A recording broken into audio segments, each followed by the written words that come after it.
Dad. I'm glad you're home from work. I am too. Happy birthday, Bill. How does it feel to be 8 years old? Great. Here comes your friend Jim, and he has a birthday present for you. Happy birthday, Bill. Thanks for the present, Jim. I know you'll like this present. Look, Dad, a dinosaur puzzle. Jim knows how much I like dinosaurs. Thanks, Jim. This dinosaur is called Tyrannosaurus. How do you put it together, Dad? Well, the directions say to push out the stamped pieces and to match the numbers. Dad, do dinosaurs really live? Yes, Bill. We know they once roamed the earth because we found their skeletons. This puzzle is a model of a skeleton, but where could we find real dinosaur bones? I don't think we will find dinosaur bones around here, Jim. But there are dinosaur graveyards all over the world. Where, Dad? Dinosaur fossils can be found along the Rocky Mountains from Alberta, Canada, to New Mexico in North America, and on every continent of the world. How long ago did they live, Dad? Some people say they lived millions of years ago. But they were among the animals God created on the 5th or 6th day of creation. That means that they were on the earth with Adam and Eve, only thousands of years ago. Then dinosaurs and people lived at the same time? That's what the Bible says. And we found their footprints together in the Paluxy Riverbed near Glen Rose, Texas. The footprints show the trail of man prints crossing right over the dinosaur prints. When I make footprints on the beach, they disappear. That's true, Jim, but the prints in Texas are very special because they've turned to stone. When a footprint or a bone or a leaf turns to stone, it's called a fossil. These are fossil footprints. Wouldn't it be fun to track a dinosaur? Hey, look at this piece. I wonder where it fits. I think it fits over here. But dinosaurs are so big, I think I'd be afraid to track one. Oh, yes, some dinosaurs must have been very big. Their bones tell us that. Dad, what was the biggest animal God made? In the book of Job, God talks about Behemoth, which means gigantic beast. God called Behemoth chief of the ways of God.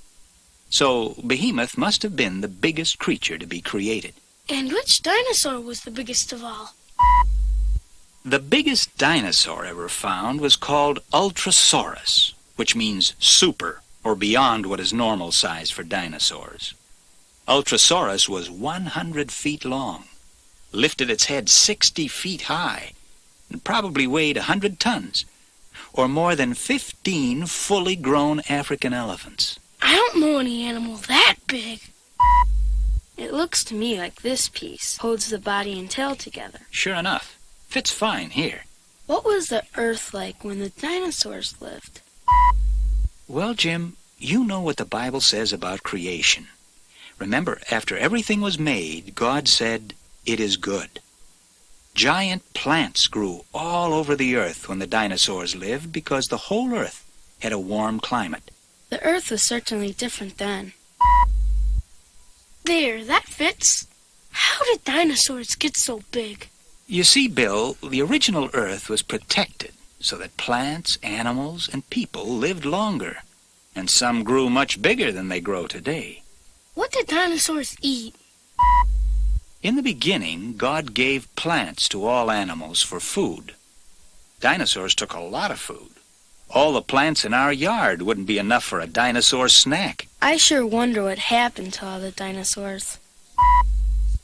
Do you boys remember the Bible story about Noah, who built an ark because God told him there would be a great flood? Oh, yes. It rained a long time, and water covered the whole earth. That's right, Bill. The Bible tells us of a great flood about 4,500 years ago, which covered all the earth and killed all the land animals, except those in Noah's ark.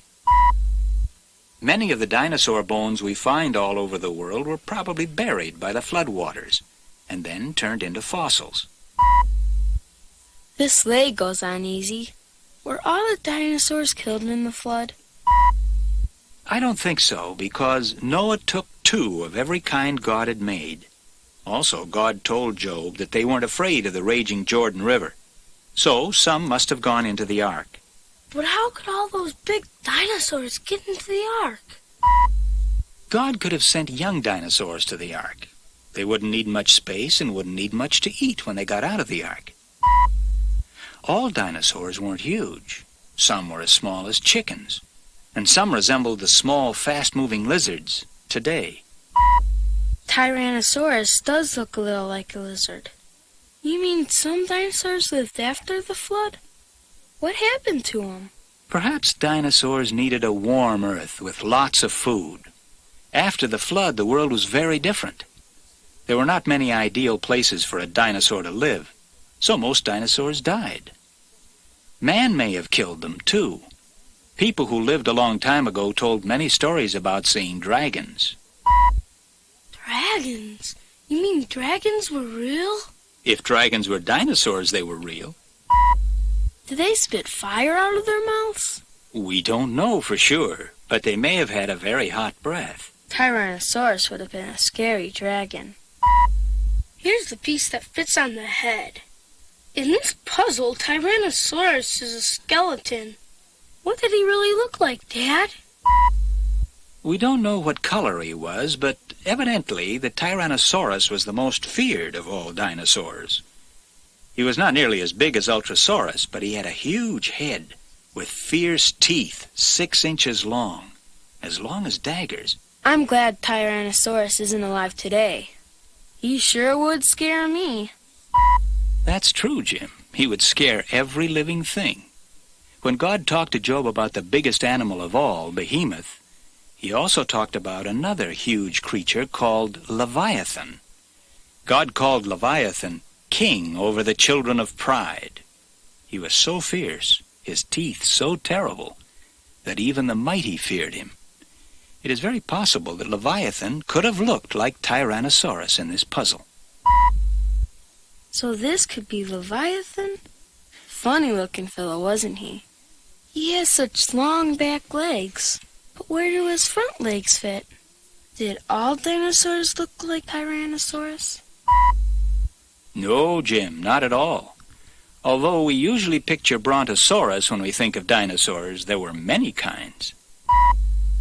There were tall ones, winged ones, horned ones, and long ones, as well as Brontosaurus. There were some dinosaurs similar to Triceratops, with a great variety of horns and frills. There were many armored dinosaurs that included Ankylosaurus. Stegosaurus, with a double row of bony plates down its back, represents the many bony dinosaurs. Tyrannosaurus only had 1 row of bones down his back. These are parts of his backbone. Tyrannosaurus didn't have bony plates on the outside of his body like we think Stegosaurus had. Then there were the many duck-billed dinosaurs, which had strange-looking crests on their heads. The crests were of many different shapes. Some even looked like helmets.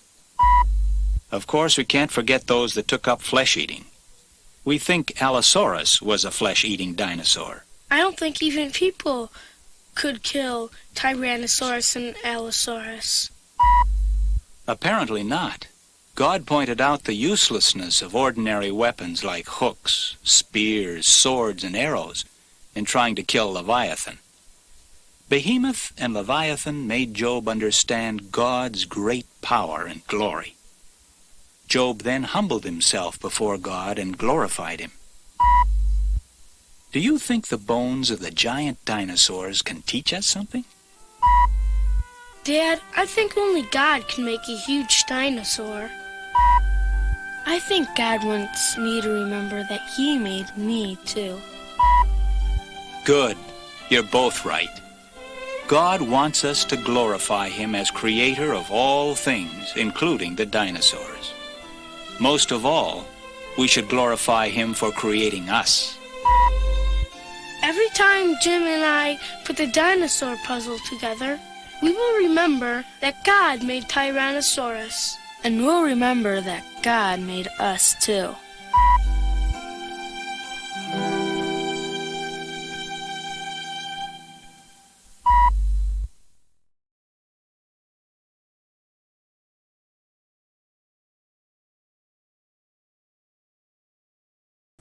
Hey, welcome.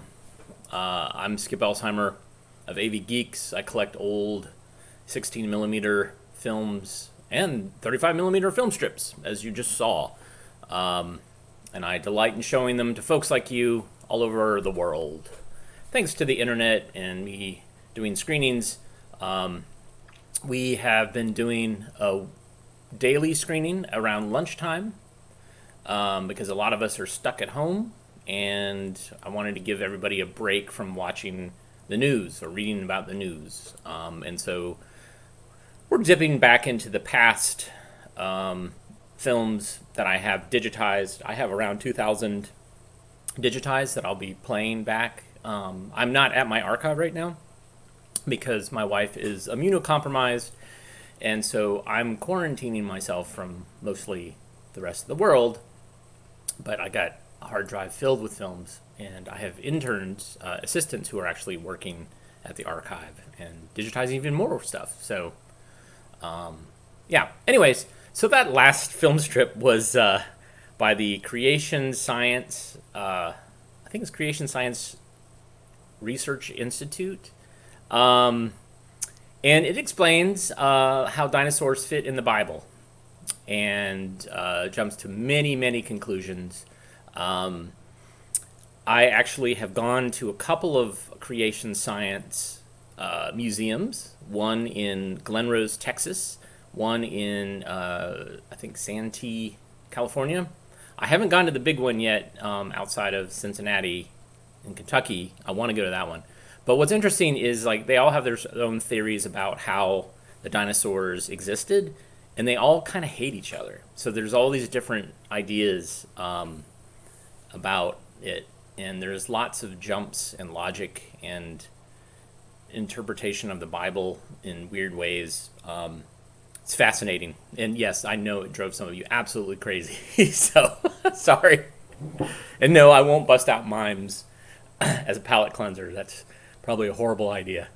So anyways, this next film I'm going to show you it's a food-related film, but man, it takes a while to get to that point, and it talks about health.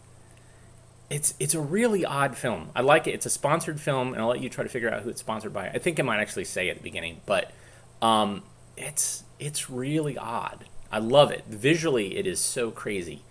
So anyway, here's Color of Health. Enjoy.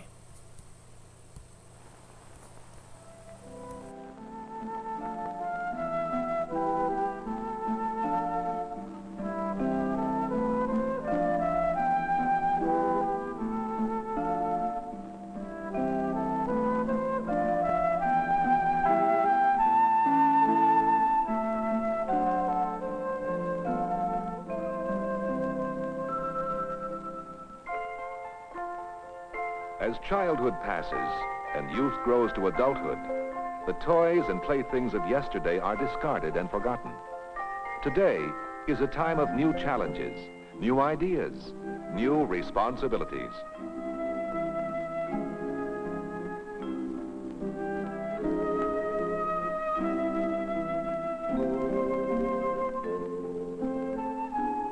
They say the world is ours. Who wants it? We didn't ask to be here. And now the moon, the universe, and all of space. Sometimes I'm afraid. It isn't our world now. This is more our world.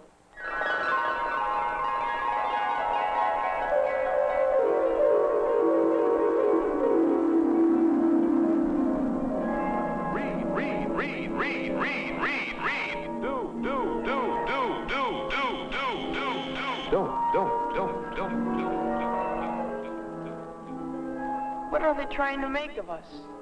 No more than you can be. And what is that? What are we, really? Well, let's take a good look at you. Actually, you each are a total of 3 different yous. There is a physical you, a mental you, and an emotional or spiritual you.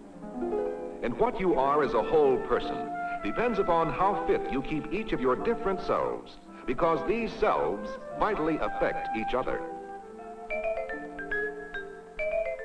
Oh, I see.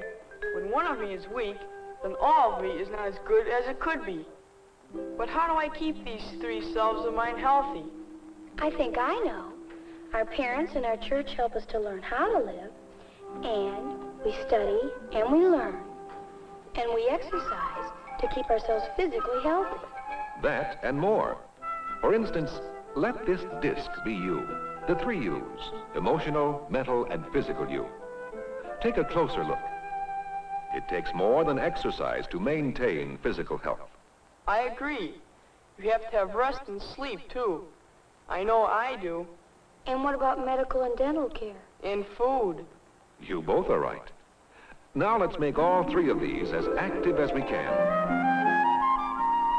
See how the total you is a blend of all three? I see that all right. But what difference does it make if the blend isn't exactly right? Well, if everyone were just like you, perhaps it wouldn't make any difference. You'd fit in nicely everywhere. But everyone is not alike. That's right. In my group, they're not all the same. Nor in the group I'd like to join. Yet every group wants to be better, to have the strongest members. And this requires that each member be strong physically, mentally, and emotionally. It seems to me there ought to be some way we could strengthen all three at once. There is. In your physical education classes, Oh, come on now. Well, the exercise part for physical health I can see all right.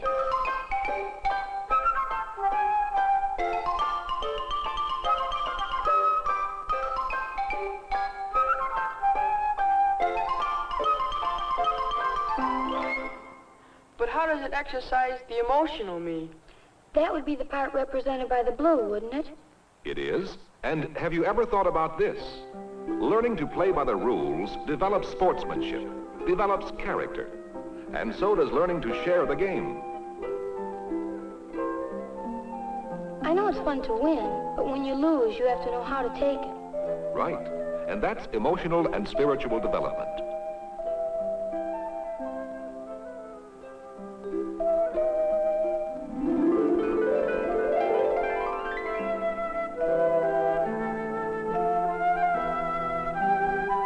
You know, there's more to this than I thought there was. I agree. But how does the third me, the intellectual me, work together with the other two? It's like this, I think. Take any of the games we play, as a team or as a group. We have to think, then act, and play the game according to the rules, and like it. I wish that thing would stop a minute. That's easily enough done. We said that food was part of keeping healthy. That's right.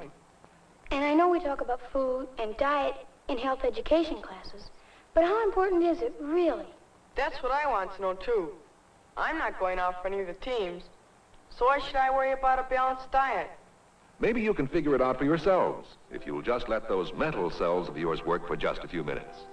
Without any food, what would you be? There'd be no you at all. And it's not only enough food that you need, but the right food, too.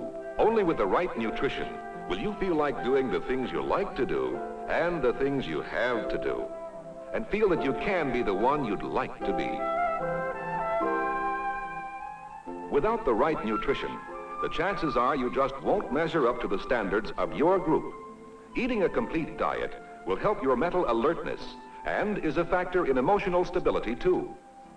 I guess I never really thought about it too much. But what should we eat? What should you put on this table? What do you need? Well, first of all, you are warm-blooded beings. So we need fuel for energy, just like the furnace in a building. You want to be active, too. And we need fuel for that. We proved that in our science class. So you'll need some fuel on your table, won't you? And I haven't stopped growing yet, so I suppose I should have something to build bone and other tissue. And how about repairing and replacing tissues? Now, here's another plate. Do you know what it's for? I thought we'd covered everything. Not quite. I like to have a lot of pep, to do the things I want to do and the things I have to do. I like to look just as good as I can, and I like to feel good, too. And for those reasons, you need something for pep, vitality, for the normal functioning of your bodies. But what? Well, you need minerals and vitamins for that pep and vitality. And you need fats, carbohydrates, and protein to furnish calories. And proteins and minerals from which bone and other tissues are built. This is the nutrition team that plays the game of helping to keep you healthy. Now watch what happens when one of these essentials is removed.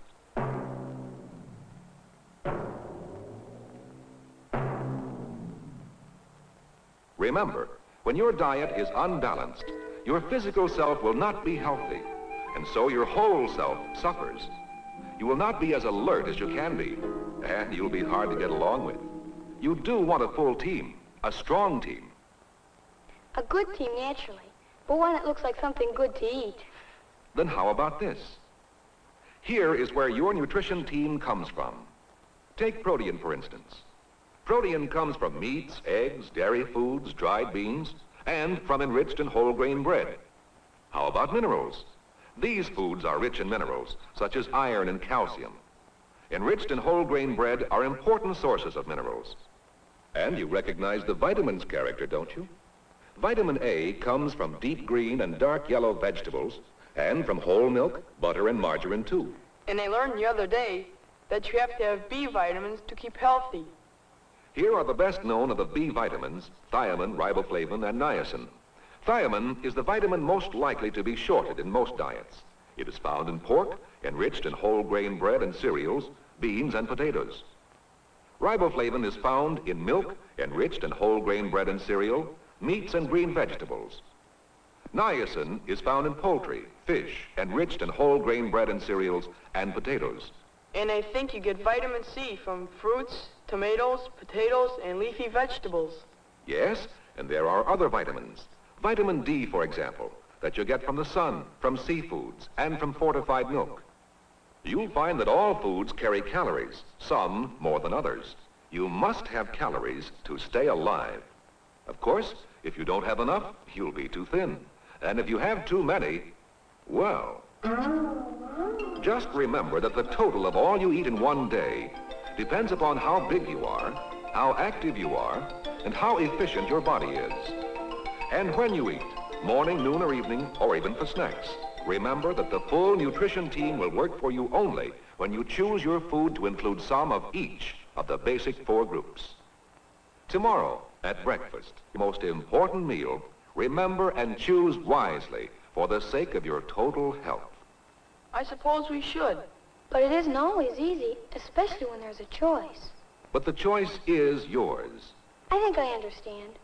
If I want to be healthy in every way, then I must try to make the right choice. And if I want to do that, I expect I'd better pay more attention to what they teach in physical education classes. Me too. I hope that more and more I'll be making my own choices. And I'd be pretty stupid to make the wrong ones. To choose between better and worse, that is the sacred privilege of every human being. Just how the choice is made depends upon each one, and upon what he or she really wants to be.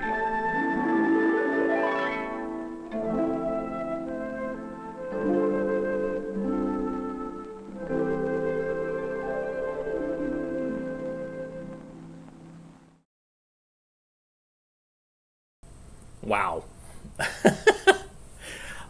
So that was a film that was made by the American Baker Association, which is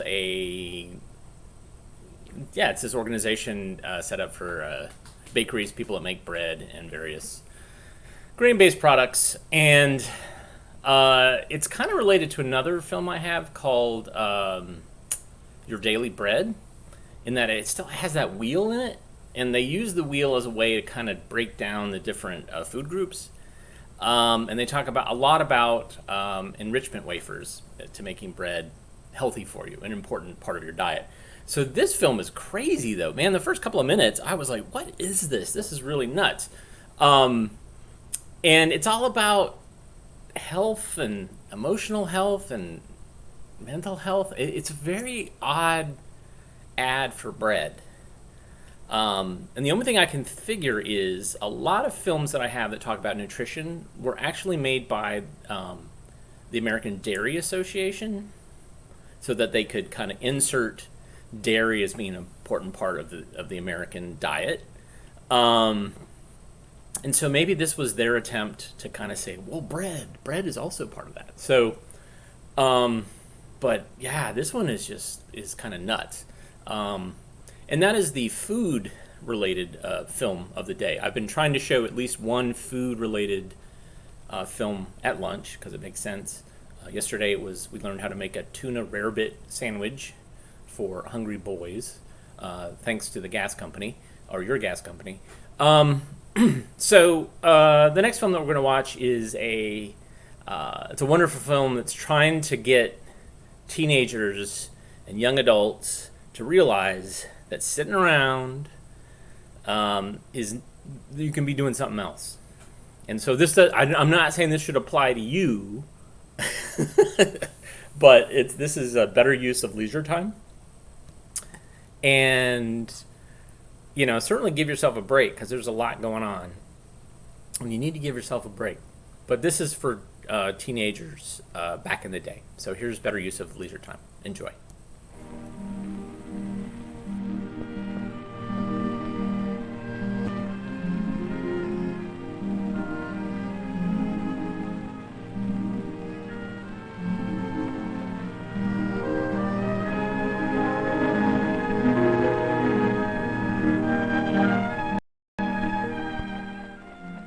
Time. Leisure time. Did you ever stop to think how much leisure time you really have? Some of us put our leisure time to good use. And some of us, Ken Michaels, for example, spend most of our leisure time just moping. Moping? He thinks I'm moping. Well, who wouldn't mope? There's nothing to do, nobody's around. You know how it is. I went down to the bowling alley, went over to the drugstore. None of the gang was there. All my friends are busy, so what's for me to do? Do you suppose Ken has more leisure time than his friends do? Huh?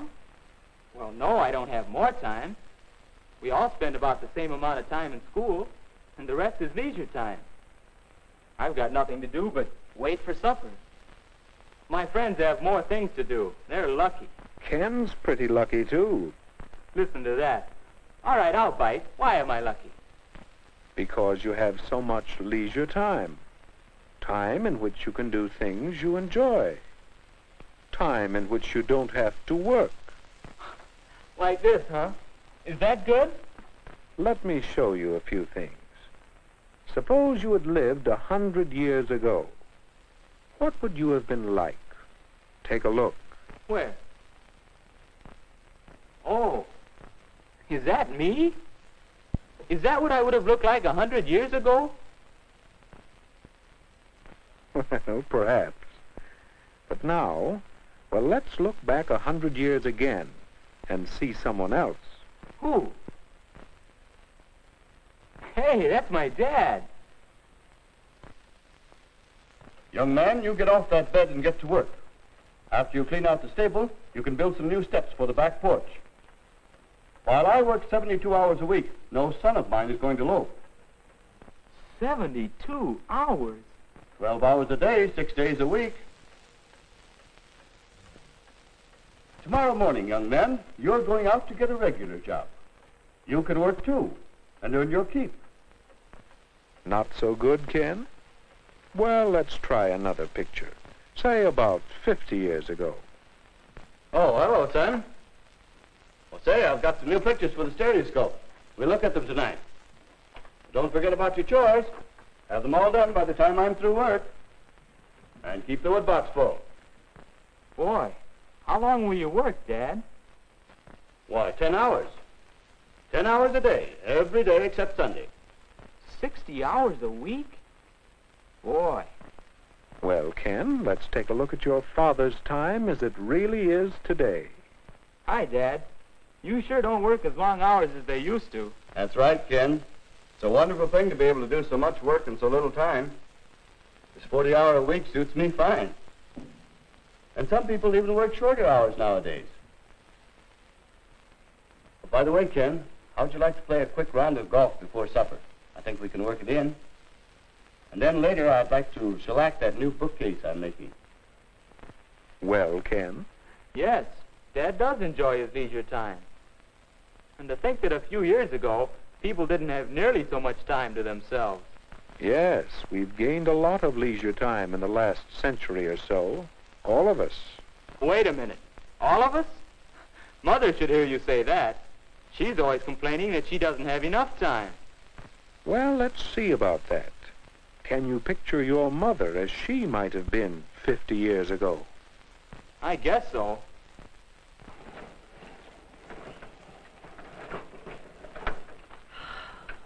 My, that's hard work. It takes so much time, too. But that's woman's lot in life.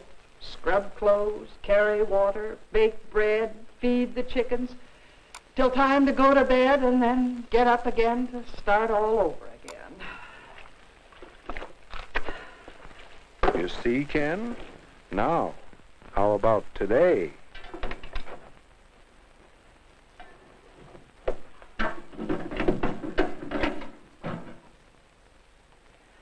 My, this new washer certainly is a time saver. And I do need some extra time. Now, let's see, I want to do some shopping, but this first. Wait a minute. This may be easier work, but it still looks like work.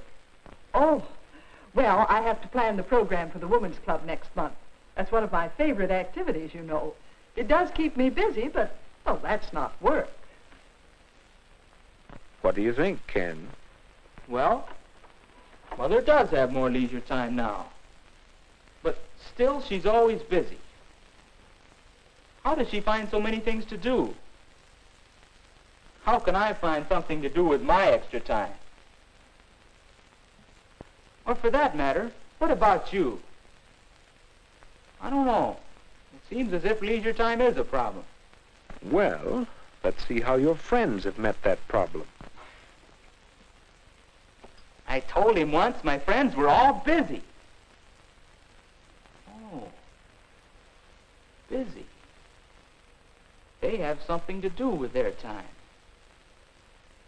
Let's see.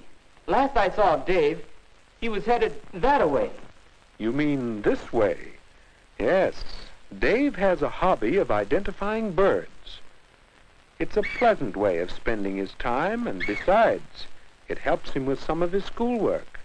You can learn quite a bit from hobbies. Here's Bill. Some of his leisure time is spent doing part-time work at the bookstore.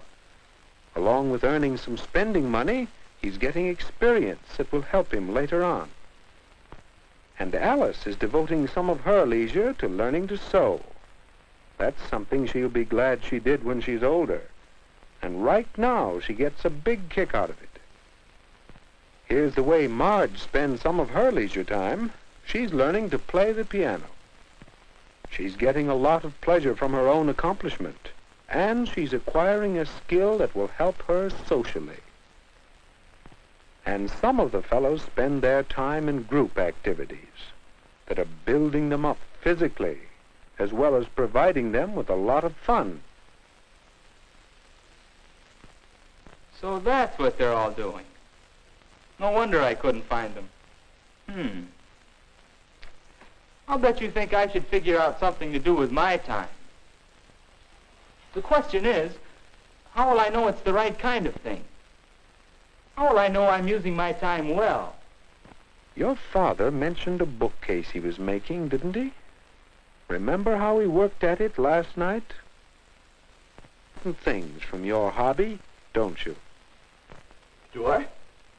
All I know is this is a pleasant change from my work, and I'm learning a few things. Someday, when I get more time, I'm going to make new furniture for the whole house. Well, there you are. Do you see now, Ken? I think so.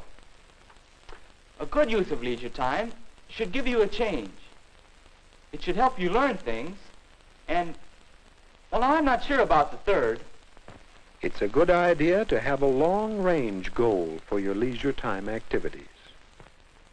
But it isn't always easy to find a single occupation that will give you all three values. Then you should have more than one activity? It does help. Of course, even one thing to do is better than just moping. For instance, swimming is a pleasant change, a lot of fun, and a chance to build yourself up physically. And what about reading? There's a leisure time activity that will help you learn things you'd like to know about many subjects.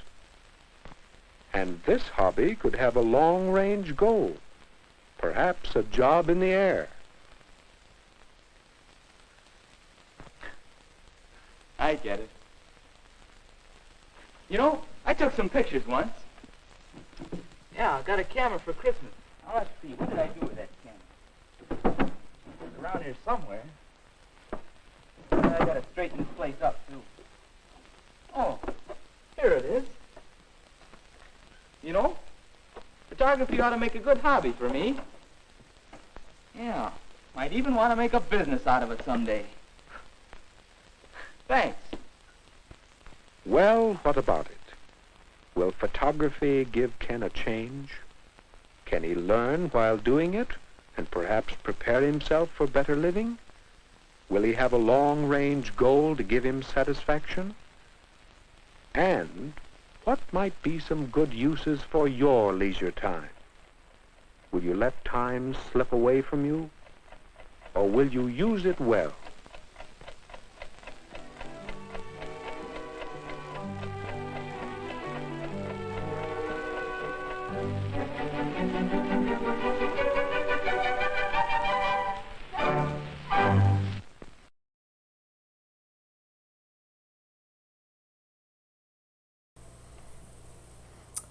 Wow. Yeah. So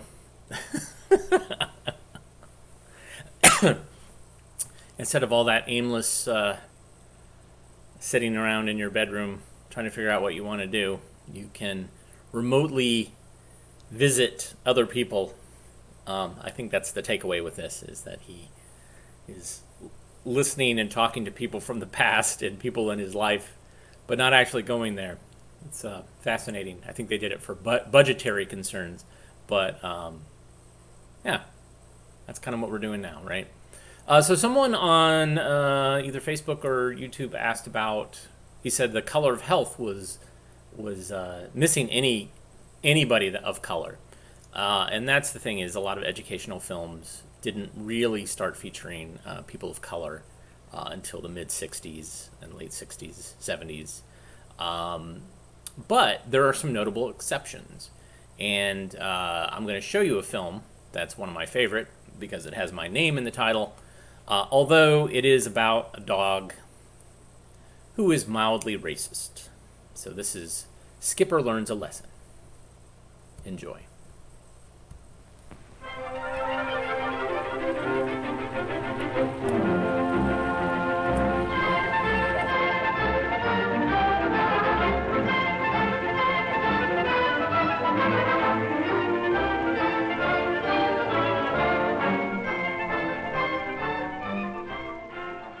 Once upon a time, in a neighborhood pretty much like yours, perhaps, there were some children who played together all the time. There was Betty, Mike, Pete, and Larry. They had lots of fun digging in a vacant lot. One day, a new girl moved into the neighborhood. Her name was Susan, and she had a dog whose name was Skipper. Skipper was a cute little dog, and Susan was very fond of him. She liked to pet him and play with him. She liked to teach him tricks, too. Of course, Skipper loved Susan. He liked to play with her, and he liked to do the tricks she'd taught him.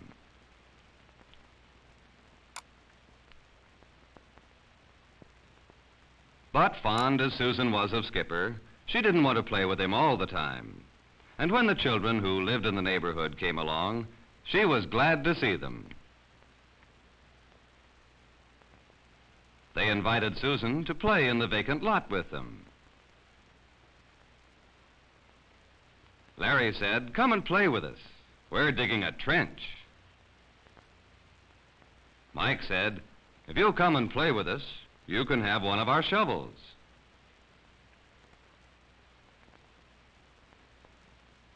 "You should see our trench," Pete said. "It's long and wide and deep, too. We're having fun." "I'd like you to play with us," said Betty. "I've been hoping a girl would move into our neighborhood." "Please come." Susan decided to play with the children. She asked Skipper to come along. But Skipper refused to go. He didn't like the looks of these new children, and he wouldn't play with them.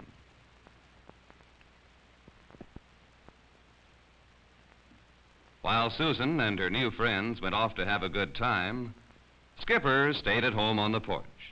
"I won't have anything to do with such funny-looking children," he told himself. So he just stayed there and sulked. Now there were some dogs in this neighborhood. They belonged to Susan's new friends. They played together, too. When they saw Skipper sitting alone on the porch, they came over to ask him to join them. But when the first dog came up and invited Skipper to play, Skipper looked at him and barked a mean bark. "I won't play with you," he said. "You have a funny shape." The first dog's feelings were hurt, so he turned around and left. The second dog came up to Skipper. "Come and play with us," he said. But Skipper didn't like the size of this dog. He was too big, so he snarled and barked at him, telling him to go away. The big dog backed away. He was a nice dog and didn't want to fight.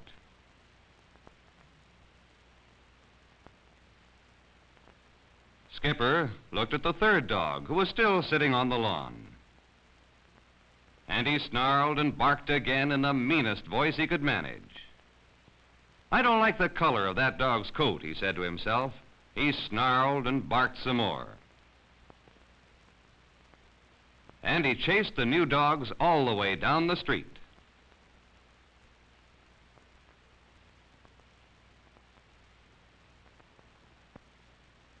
As Skipper trotted back to the porch, he thought to himself, "I certainly won't play with dogs like those. I don't like their looks. I'll just wait until a dog who's the right size, shape, and color comes along, or I won't play at all." So Skipper just sat, and sat, and sat.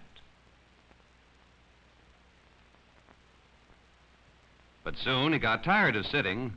He decided to look for something to do. "No, Skipper, don't go into the garage. There's poster paint in there." "No, Skipper." "Skipper!"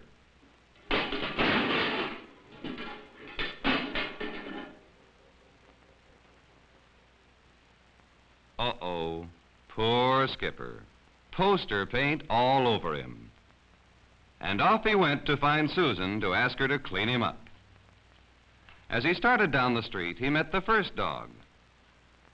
"Go away," said the dog. "Go away, you look funny." Skipper was surprised. No one had ever spoken to him like that before. But the new dog sounded so angry that Skipper thought he'd better leave.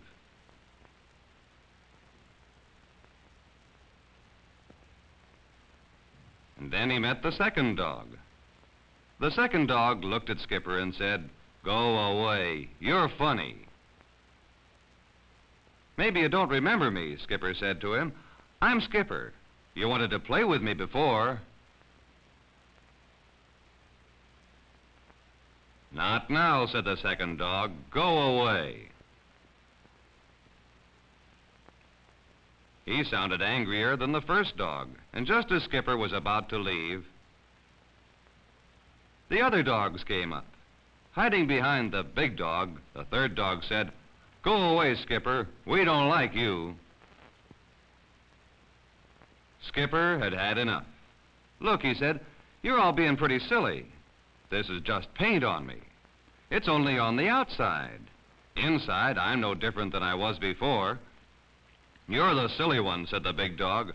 "We don't care what you're like on the outside. It's inside that matters, and inside, you're not a nice dog."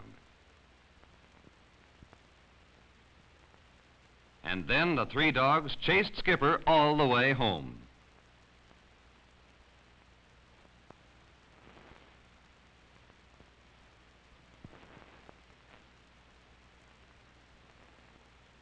Back on his front porch, Skipper felt very sorry for himself. He whimpered and complained in the saddest voice he could manage.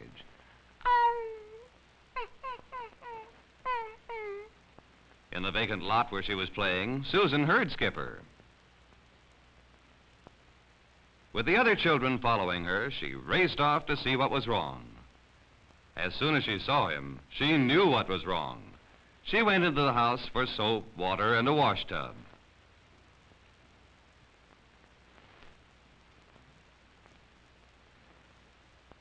In the backyard, all the children helped give Skipper a good bath.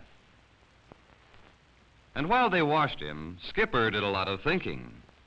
"I have been a silly dog," he said to himself. "Imagine not liking others because of their looks."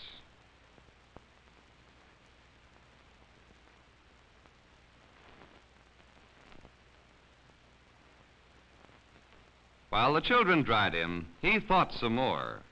Size, shape, or color make no difference after all. Being nice is the only thing that counts. And being nice is something inside. Nothing else really matters.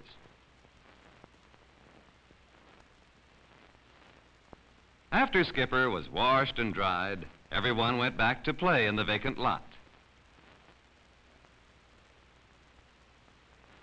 The other dogs were there. Skipper said to them, "I'm sorry about the way I behaved.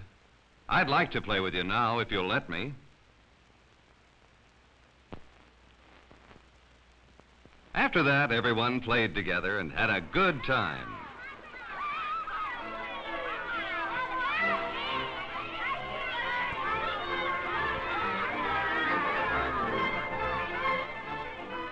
And of course, Susan was very proud of Skipper.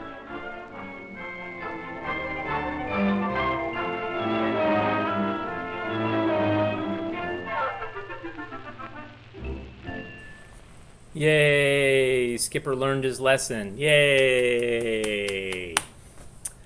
I love that film. I love bringing that one out. And it's not just because Skipper, that's my name, Skipper. But it does try to talk about diversity in a very early time period. That was, I can't remember the year. I want to say it was like 1960, but I'll look that up. But it is really an amazing film, and the trained dogs are pretty fun too. So, yeah, the Skipper learns a lesson. Thanks everybody for coming out and joining us for lunch. I see new people coming and going when I look on the Facebook and YouTube. I'm Skip Alzheimer, and I collect old films, and I collect them so I can show them to you. So we got around 2,000 that we can show of 25. Oh, no, wait.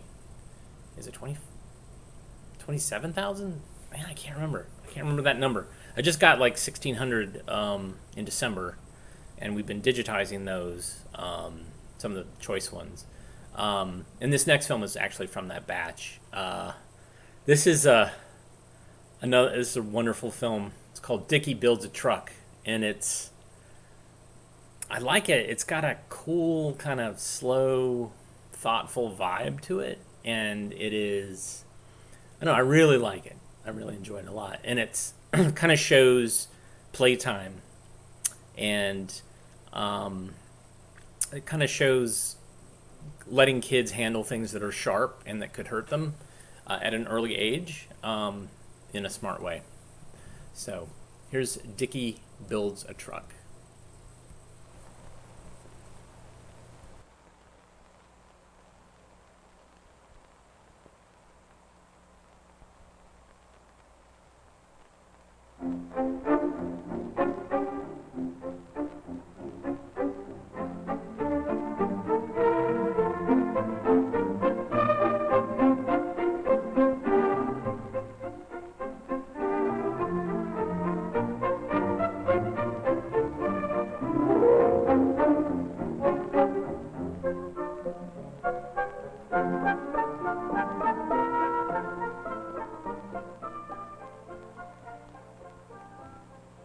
Working in wood is an industrial arts activity.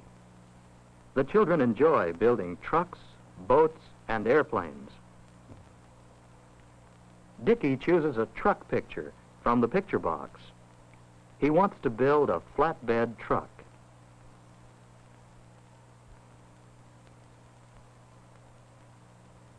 The teacher finds a simple plan for a truck like the one in the picture.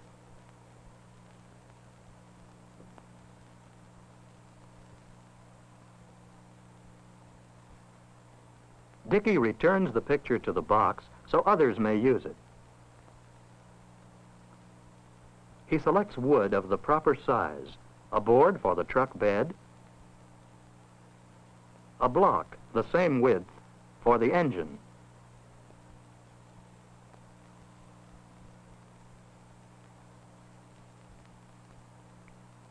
getting tools and materials together before starting to work is good planning.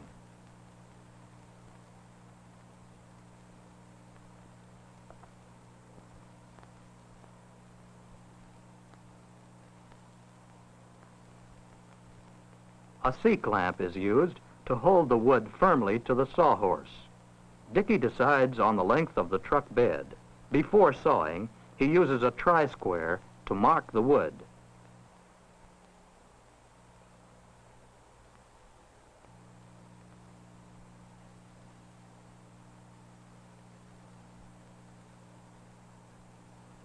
The safety block guides the saw. Dickie is careful to hold the block back of the red paint.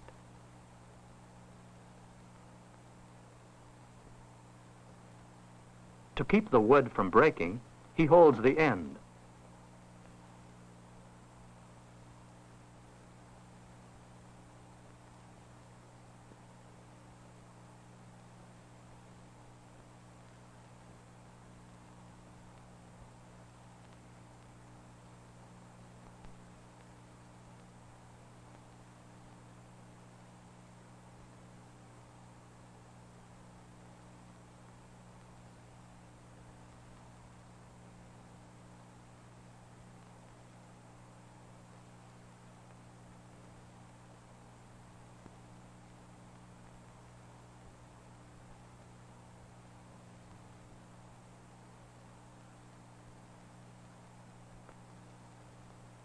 Choosing the right size nail is important before nailing the two pieces together. Dickie will have to turn the truck over. He knows the nail is the right length to go through the thin wood into the thick block.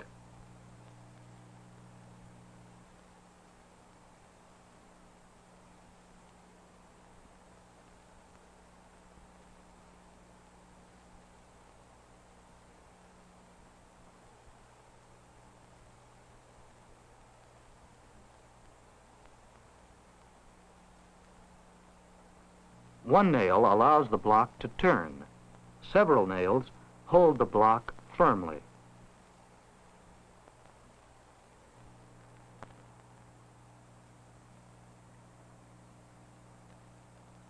Dickie chooses the wood he needs for the axles. From this piece, he will cut 2 axles and the seat of the truck.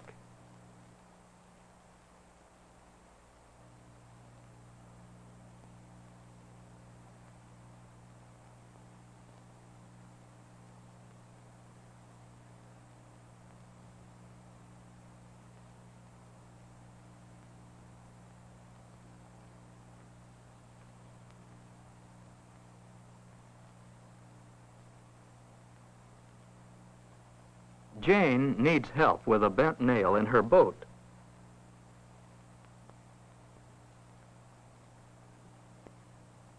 The claw of the hammer removes the nail. A block under the hammer head makes the nail come out easily.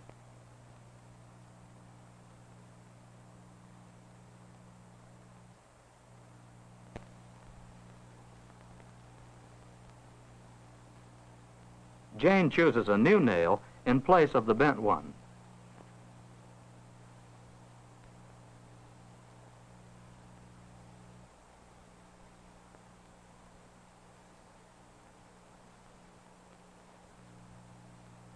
The axles on Dickie's truck need to be a little wider than the truck bed.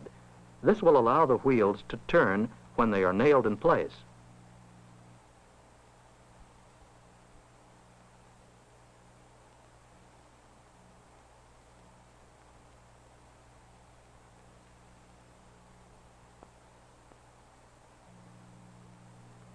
Dickie wants to put the wheels on. The teacher explains that if he puts them on now, he will have trouble drilling the hole for the steering post.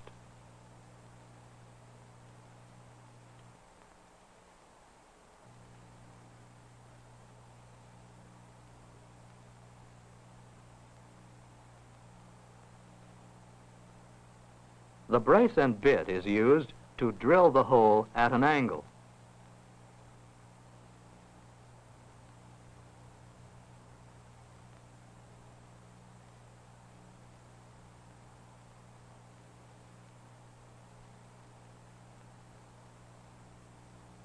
Dickie and the teacher agree on the length of the steering post.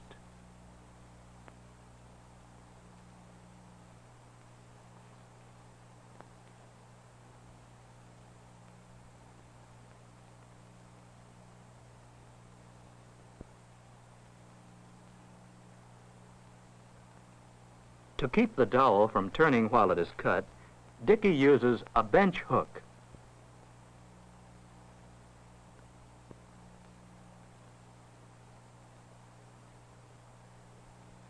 Dickie fits the steering wheel to the post.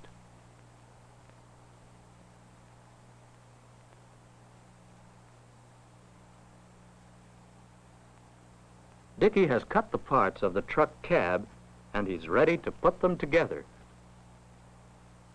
The seat, the back, and the top of the cab are the same width as the truck bed.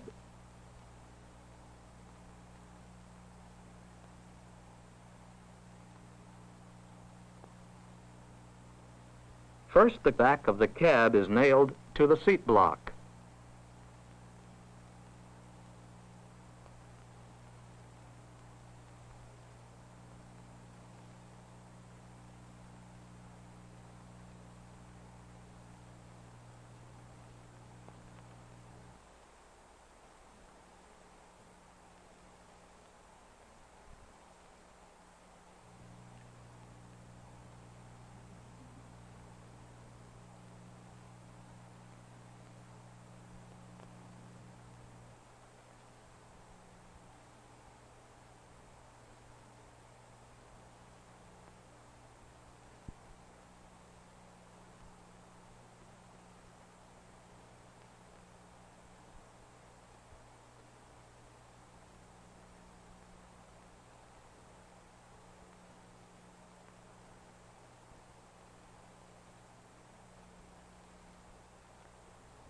The top is nailed to the back of the cab.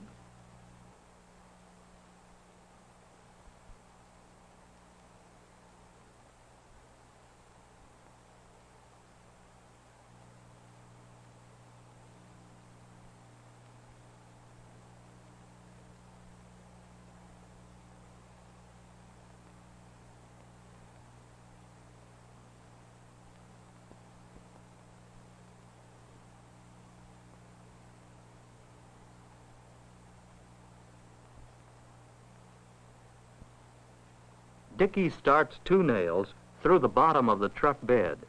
These will hold the cab in place.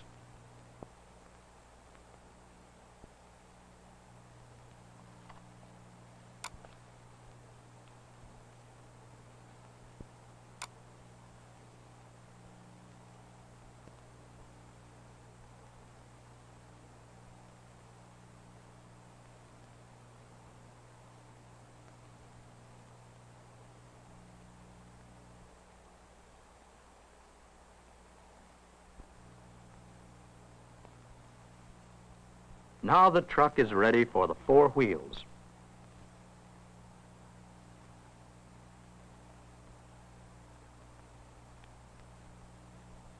Dickie marks the axle to locate the center.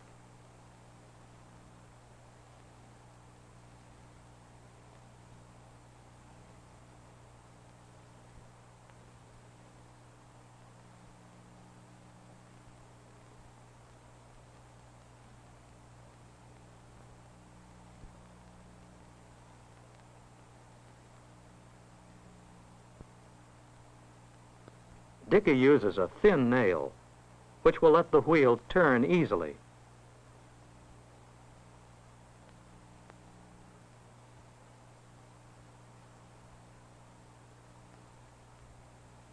To keep the wheel from slipping off, the head of the nail must be larger than the hole.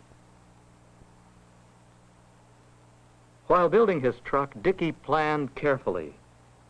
He used tools correctly and safely. He selected materials wisely.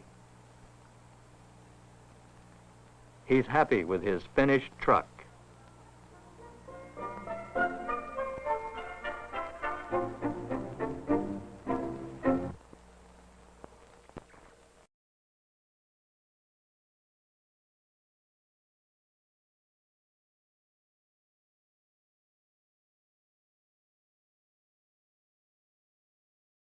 Sorry about that, but I got caught up in reading comments.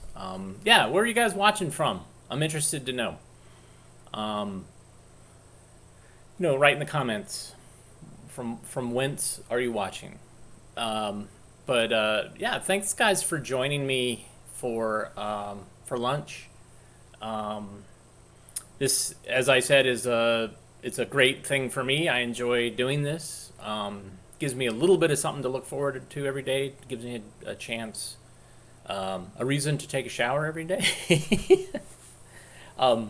which my wife appreciates. I love programming and showing this stuff and hearing your comments, and I love sharing this time with you. And I'd just love to know where you're coming in from. So I have one last film. Some people don't think that the Color of Health was food enough related.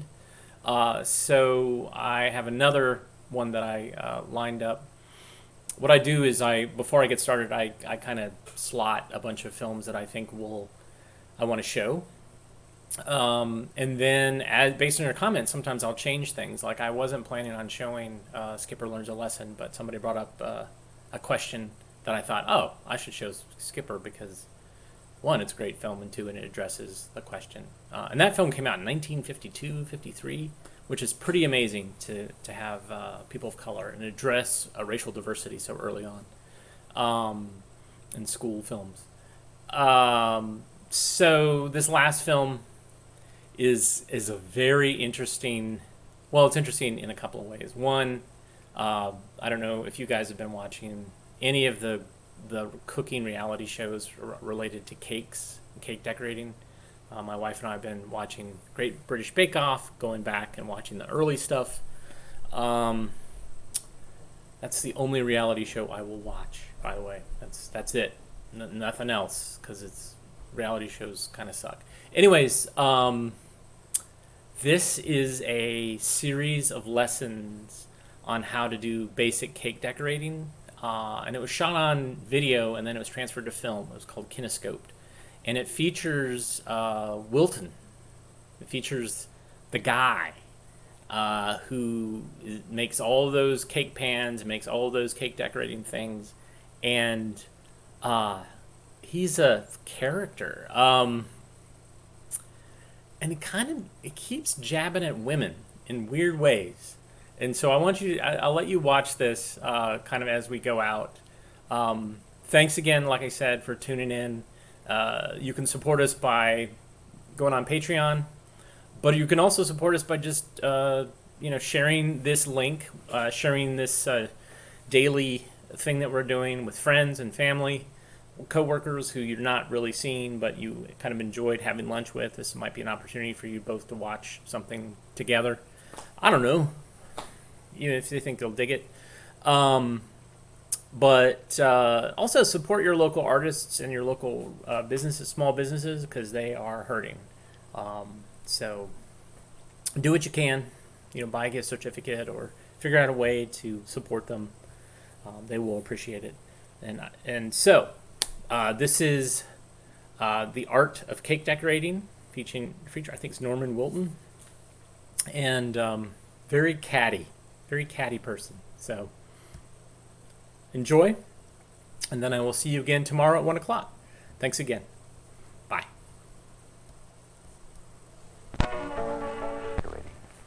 Cake decorating is truly an art form.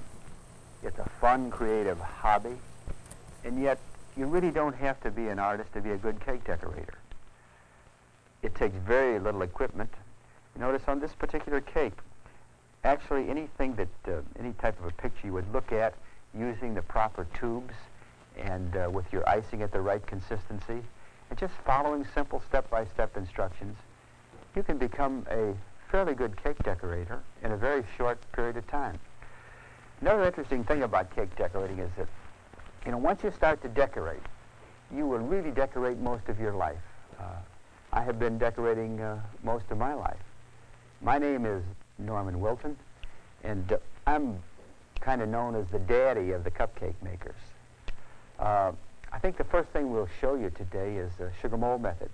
And sugar molding is where you're just taking plain sugar, granulated sugar, and water. You mix the sugar and water together, and you pack it into a mold, just like you would see the kids doing it out on the beach with sand. And once you pack the soft sugar into mold, you drop it out, and the air will harden this sugar in approximately 7 or 8 hours' time. Then you pick this hard piece up, and you place it down on a cake top. Now, this will give you your basis of your decorating, and from there, we'll put a few little dots around and some little borders and flowers, and we've decorated a cake. Now that we've talked about this sugar molding, let's view the film and see how easy it is. This beautiful cake that you're looking at was decorated by an artist, a cake decorating artist. But we're going to show you how to decorate cakes, and you don't have to be quite as artistic as the person who did this lovely creation. First of all, we're going to make the sugar mold method. And for the sugar mold method, we take 2 cups of sugar and 4 teaspoons full of water.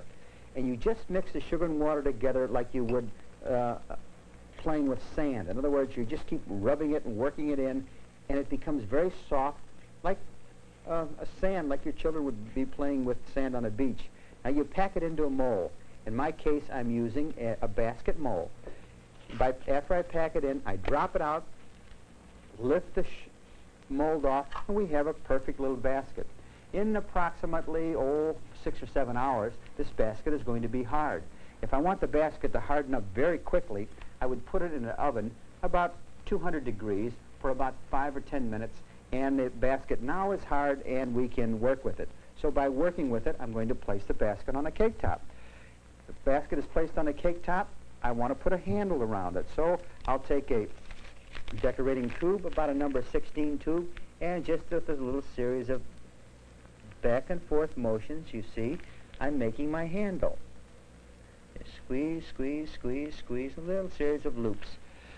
Now we're going to trim the top of the basket, or the bottom of the basket rather, in another series of little loops, and then trim the top of the basket. Now next we're going to make a spray of flowers. What I have done, before we make the spray of flowers, we're going to put our stems on the basket. The stems are made with a number 4 tube and a little bit of green icing. You notice the stems, how I'm just kind of drawing them out from side to side? Sometimes if you're not too artistic, you can take a regular card, a birthday card, and copy the ideas of the artist as they have arranged the different flowers. You see, now I'm filling it up with a little bit of icing. The reason I'm doing this is because now we're going to place our flowers in position. Now, the flowers that I'm placing in position, these flowers are made in royal icing, made up ahead of time, and they get very hard. This way, the good flowers that we kind of like and they look good, we'll keep. The bad ones we can throw out. But you see, by making these flowers in the royal icing, it's so much easier to arrange them properly and get the type of look that I want to create here. And as I'm placing the flowers on, if you would notice, I'm kind of bringing them from side to side. I don't want all my flowers to be real stiff, you see. Just one side to the other, and a little bright colors for some accent here. Okay, now we're going to put the leaves on next. With the leaves, I'm going to use a number 67 leaf tube. I've thinned this icing down slightly for the leaf tube, because if it wasn't thin, you see, my leaves wouldn't come off to a point that'd be very stubby looking. You know, the fun thing about decorating is I'm only using about 4 tubes for this entire design, and for this 4 tubes you could probably buy these for a little under $4. And it's so interesting that you could decorate and design so many different things using such a few tubes. This is a 104 tube, by the way, that I've made this handle. But you see how interesting that spray looks? Now, of course, we'll just go around it very quickly and do a finishing border. And this particular finishing border, I'm just giving it a slight zigzag. See, just a little series of loops. Jiggle, jiggle, jiggle, jiggle, jiggle, stop. And as we come on around. But it's kind of hard to believe that, you know, in about 4 minutes, a tisket, a tasket, we have a green and yellow basket. See how interesting it looks? And really, even though your flowers, say, weren't made quite that nicely, or your basket wasn't made quite that nicely, when you put this whole thing together, your family will just love it. Decorating is fun, it's creative, and the more you work, the better you become. So get with it and do a little decorating. I'm sure you'll enjoy it.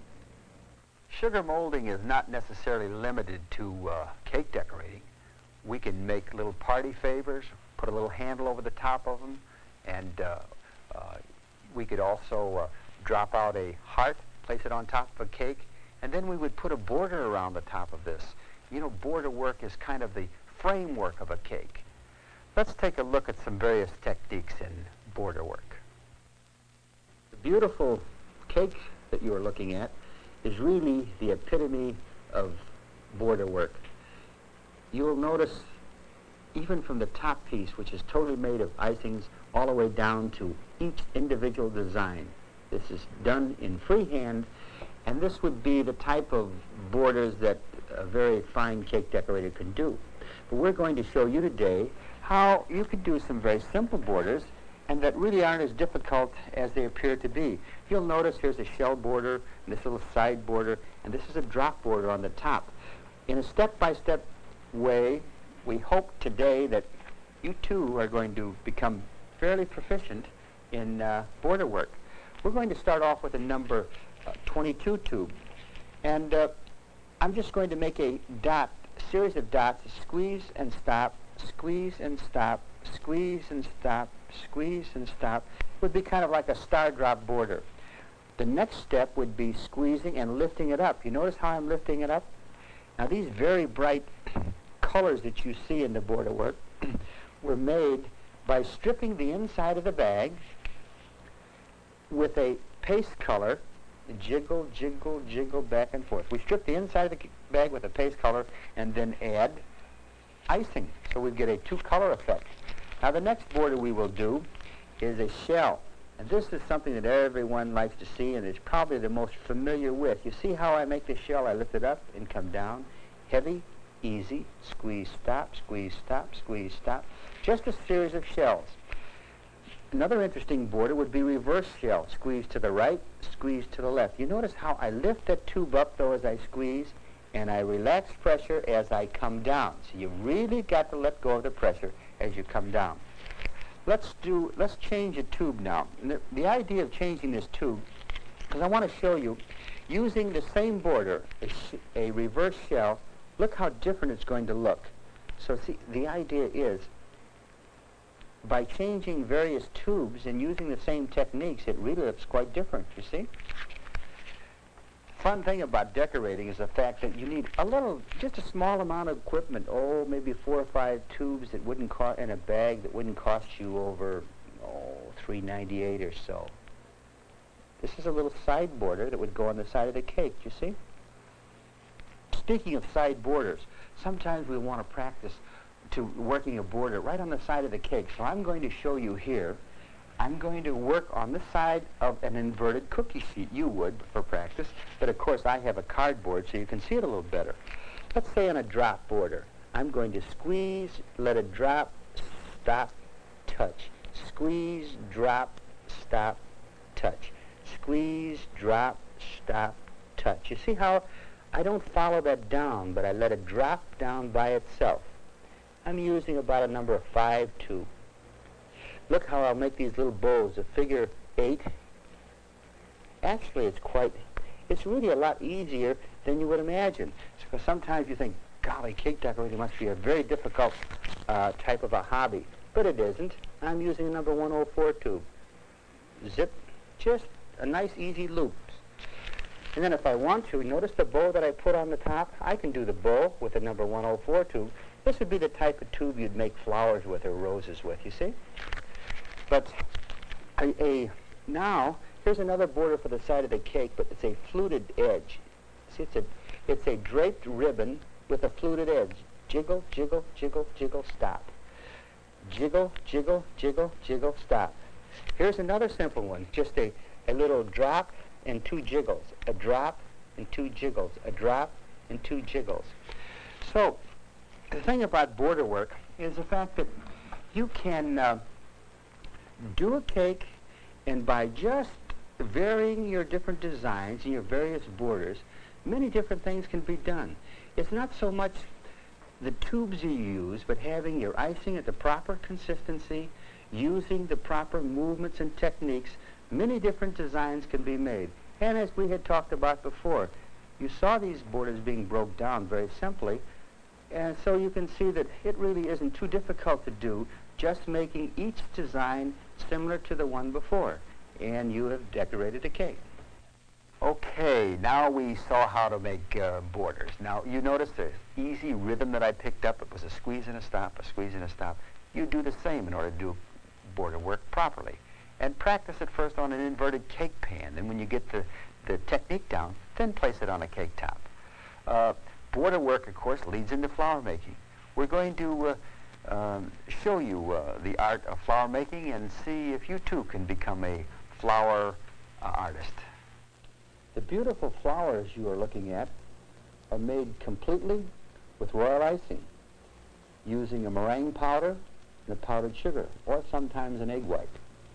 As you look at a flower made with so much creativity and so intricate, it would almost seem impossible that a person could make such a flower by squeezing it through a decorating tube. Today, we're going to try to show you through simple step-by-step procedures that possibly you too can become a flower artist. The first flower we're going to make is a simple drop flower, and we call this a drop flower because, as the name implies, it's dropped from a tube. By dropping, it's a squeeze and a turn. Now you're going to turn a cookie sheet upside down. In my case, I'm using a inverted cardboard, and with a squeeze and a turn, a squeeze and a turn, a squeeze and a turn, a beautiful 6-point petal is applied. You see, one squeeze and a turn, we have 6 petals. Now this type of a flower would be made up in royal icing ahead of time, and then of course after it dries we would pick it up and place it on a cake. Another type of flower we're going to do, this is a sweet pea. With a sweet pea, I'm using a 104 tube. And if you'll notice, I squeeze, lift it up, relax pressure, and stop. Up and down, up and down. The heavy end is touching, the small end is standing out. Let's do a rosebud now. With a rosebud, it's a little cup. After I make the cup, I come around and touch. Another cup, come around, squeeze, and stop. These types of flowers could be made, this could be made directly on a cake. This is made up ahead of time. Now, next I think we'll do a daisy. A daisy is a kind of an interesting flower, and this is where we're going to introduce a rose nail. And this is a nail where we put a dot of icing on it, a piece of wax paper. Place your wax paper. I'm using a cardboard so you can see it a little better. And this is a simple squeeze and a stop, squeeze and a stop. You notice I'm coming into the center. There is no movement with the tube at all. Just a series of squeezes and stopping, and the daisy is formed. Now see, in royal icing, after this daisy is completed, we put a little yellow center in it, and then after it dries on the wax paper, we would peel it off and place it on a cake. So that's your first introduction to using a rose nail. Now, we'll make a pansy. If you'll notice, as this pansy comes out, the petals of the pansy comes out, we have very deep colors coming out from either side of the pansy. And this is done by stripping your bag in these bright colored flowers. But you see, I'm squeezing and jiggle, jiggle, jiggle, jiggle, stop. Squeeze, jiggle, jiggle, jiggle, jiggle, stop. Again, the pansy is made in royal icing. After it's dried, we will peel it off the wax paper and then place it on a cake top. Now everyone, all aspiring cake decorators, the thing that they really want to make is a rose. Everyone wants to make a rose, and it seems to be the most difficult flower, and actually it is a little difficult. But first of all, again, using the flower nail, we have to get the icing stiff enough. If the icing is not stiff enough, your rose will never stand up. So you can see I'm building up a cone first. And for this cone, if the cone fell down, naturally the entire rose would fall down. But if you'll notice, I'm making little short petals. Squeeze, turn, squeeze, turn, squeeze, turn, squeeze, turn, squeeze, turn. The last row, I'm dropping it down a little bit, up and down, squeeze and turn, squeeze and turn. See, I'm turning in a counterclockwise direction. Squeeze and turn. There's the rose.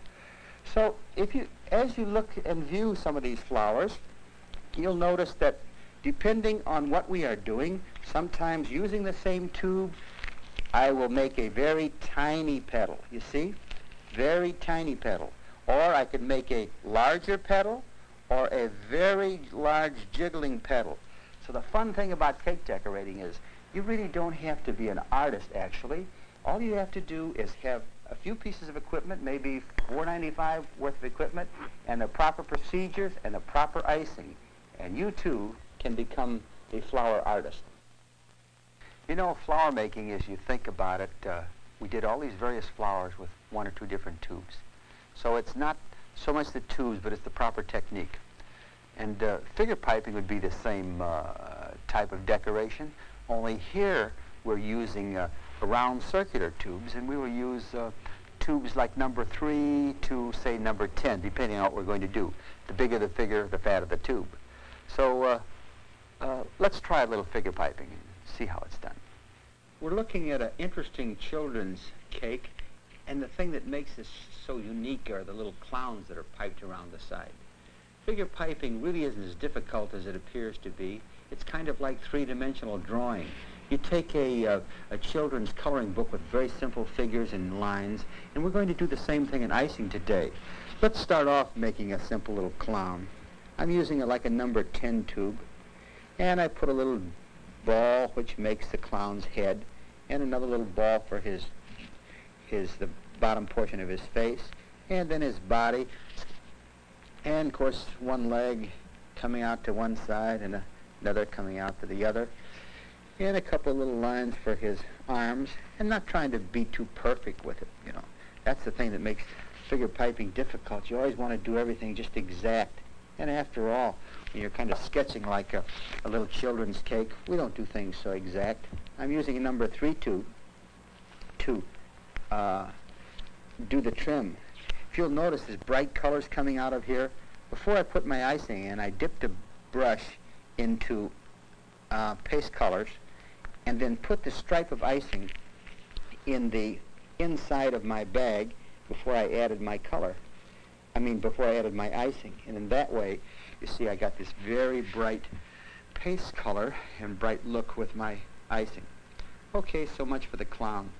I think next the kind of interesting thing to do would be to do a witch. And for the witch, I'm going to use the same tube. It's a number 10 tube. Let's say we would do this witch on a chocolate cake, but of course you're going to be working on an inverted cookie sheet for practice. But on the witch, we would first make a hook for the nose, you know, and then we kind of come around for her eyes, and then I'm building the head up and then the hat. And witches are all kind of pretty ugly-looking people, so you can't go wrong how bad this witch looks. That was the upper portion of her body. For some reason, most witches are all female. I don't know why. But here is her right arm and the broom that comes up. You see, she's riding the broom.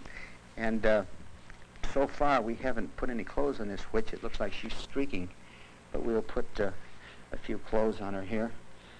And here's her hair flying in the back. This is her left arm holding onto the broom. And maybe she's just coming in for a landing, and she's just clearing the fence, if you can see what I mean here. You see? There she is, just coming in there for stalling out for her landing. But if you notice, you see, all the lines are kind of simple and easy, and I haven't tried to be too precise and get everything just exact. I think next we'll do a bird. Kind of interesting is I'm going to figure pipe this bird. I have put a strip. If you could see, I put a very bright strip of orange on one side, and then I put a strip of green on the other, using a brush, and I've added yellow icing. Now, watch what happens. This is the kind of the fun thing about decorating. If you notice, see, I'm making, first of all, the wing. Now, all the things I've been doing here, I've only used about 4 different tubes. See that wing? And now the tail, but with 4 different tubes. You know, you're talking about, you're really in the decorating business, in a fun kind of a hobby decorating business for, maybe spending $3.95 or so. And this is something that you can do continually. Every celebration, you can do a cake. I'll tell you one thing about decorating. Once a person learns to decorate, they never stop. It's not like some hobbies. You just use it all the time because you're continually celebrating occasions. You notice I'm putting the top portion here. If it's a good-looking bird, you see, in the bird family, if it's a very good-looking bird, we call it a male. And if it's kind of ugly, why, it's a female. Of course, that isn't true in real life. But if you notice, you see how cute that is? And, you know, all kinds of things you can do. If we did this bird, and it turns out pretty good, we could make a little nest, you know, and if I was going to make a little nest, I'd just kind of jiggle around like that and put a bunch of little stuff in there. And I could have a couple of little birds coming out of there if I wanted to. But you see, all kinds of little things in decorating. It's really quite simple and fun. So think about getting the children's coloring book first. Think about what you're going to do and keep your decorating simple. The important thing about figure piping is try not to be too exact with whatever you're doing. Notice the little mice we have here. Just a series of blobs and dots. Another interesting creative art form is candy clay, or sometimes called gum paste. This is where we take an edible dough and using wooden tools, we form and shape various paper-like flowers that almost look real. Connie, show us how it's done. We're looking at a decorated cake today, but interesting enough, it's very different. On this particular cake, we have gum paste or candy clay flowers. And we're going to introduce you to a Wilton decorating specialist. Her name is Connie Ryherd. She is going to demonstrate today and show us some various types of candy clay work and gum paste work. Also, I might add that Connie is a co-author of a book on gum paste and candy clay. So Connie, tell us a little bit about it and what are we going to do here? Well, gum paste is also called candy clay, and that might be a better term to use because that shows that you can eat it. It is edible. And it's made from, I forgot. It's a type of icing. It's made from powdered sugar, lemon juice, corn syrup, water, and then a special ingredient called gum tragicam. Ah, yes. But you wouldn't be afraid of that. This also is edible. One of the nice things about gum paste is it can be used on flowers, or it can be, flowers for cakes, or it can be made for flowers for vases, bridal bouquets, and this sort of thing. You do arrangements like this too, don't you?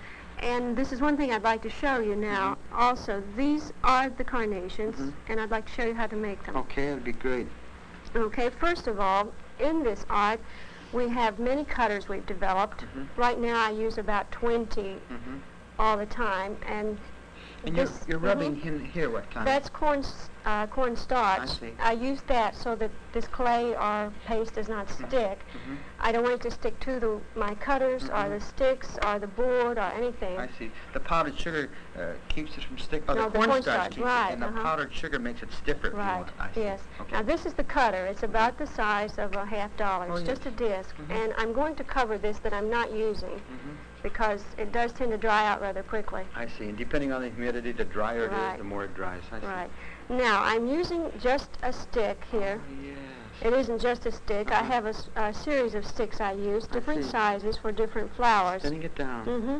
Great. I'm starting in toward the middle, Mhm. and as I come off to the edge, see. I'm using the point of the stick. Oh, yes. And this will tear it, so it gives it the appearance Oh, of the What carnation. a technique. I see. Now you can see it's beginning to stick a little, so I need more cornstarch. You also, you give lessons and teach them? Yes, I do. I sure do. And the very interesting thing about this, and it's almost unbelievable, you can teach this, you can learn it in a week. And that I know because I have had students that after a week I couldn't tell my flowers from their flowers. That's great. Okay, you've got to go all the way around this. This takes a long time. It looks a little monotonous, but it isn't quite as much as you'd think. I see. It's a good feeling when you see this happen. Mm-hmm. Okay, Okay, we're about half finished with it. good. We have about 2 minutes to go, so we're going to whip that little carnation out there. Isn't it pretty, though? It is. It's beautiful. You might show some of the Let's- orchids or well, some of the other arrangements while We I can finish just kind this. of look at a this is a carnation that's finished. And I notice all these little bright red things. Did you put those on by a brush? Yes, I made them white originally, and then I added paste color, which is see. also edible, to the edges with a brush. Interesting. Again, as we're talking here, I'm looking at these flowers as you're making the.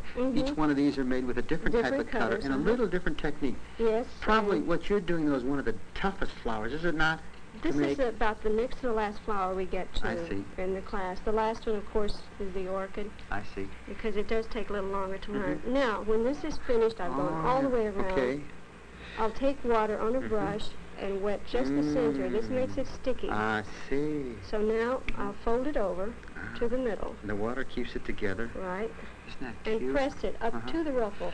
Oh. Only to the ruffle, What a because I want the ruffles beautiful- flared. More water for Water what here. now? To make it. So I can make it stick again, because I now see. I want to add a piece of Oh, floral yes. wire to the center, Oh. and I So turn this it is up. how you got each Mhm. individual on a wire. Yes. Turn it up in thirds, and now Mhm. pinch it together again to the ruffle, and I this see. completes the flower. Beautiful. It has to Great. dry now, but this is it complete. All right, Connie. As I'm looking at that, now that's great. How about this? Is that a This little is easier to patina. make? Yes, it is. Uh-huh. I hold it here in this part of my hand, and I would Oh, ruffle yes. the same Only- way, like mhm. this. A little bigger ruffles. Yes, I see. Okay.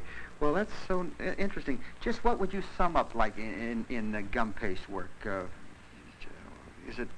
Is it about the same as decorating, a little more difficult, or what? No, I'd say it's a lot like cake decorating, but it has a lot of challenge because it's something you can do as a craft. It's a hobby. It isn't just decorating. You don't have to do it in your kitchen. You can Very do it good. on your living room table if you want. Thank you so much. Thank that was you. really interesting.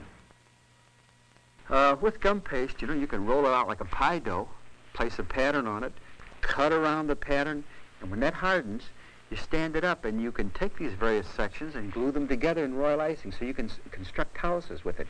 You can put gum paste into little heart molds and make individual patterns with that. I hope that throughout this film we've kind of aroused your curiosity and your interest and would make you want to possibly join one of the thousands of classes that are going on throughout the country right now. And, of course, the second best thing would be to get a Wilton book on cake decorating and follow those instructions. But whatever you do, let's get into cake decorating. It's a fun thing. Not only is it a creative way for you and a fun thing for you, but the children, the whole family will enjoy it. It's a great way of self-expression, and let's get with it and be one of the creative, happy decorators in this country.